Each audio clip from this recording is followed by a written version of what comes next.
How to repost Instagram post or reels. Hey there, welcome to Insightful Tutorials. Do you want to repost or regram Instagram reels or post but don't know how? If yes, then you are watching the right video. First and foremost, make sure you are using the latest version of Instagram. If not, you can watch my video on how to update Instagram. The video link is provided in the card section, pinned comment and description below. Once updated, open Instagram on your device. Now find a post or reel you would like to repost.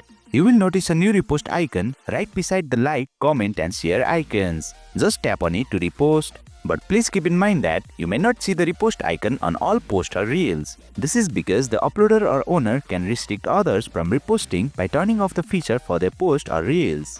Once reposted, you will see a tick icon at the center of that same repost icon. Before reposting, there wasn't a tick icon. You can also confirm whether the post or reel has been reposted by checking the Repost tab in your profile. For that, tap on the circle with the profile picture at the bottom. Then, tap on the Repost tab available at the bottom. As you can see, the same reel or post we just shared is appearing here in this tab, confirming that we have successfully reposted it. And there you have it. You have successfully reposted Instagram post or reels. That's it for today's video. If you found this video insightful, please don't forget to hit the like button and make sure to subscribe to our channel for more insightful tutorials.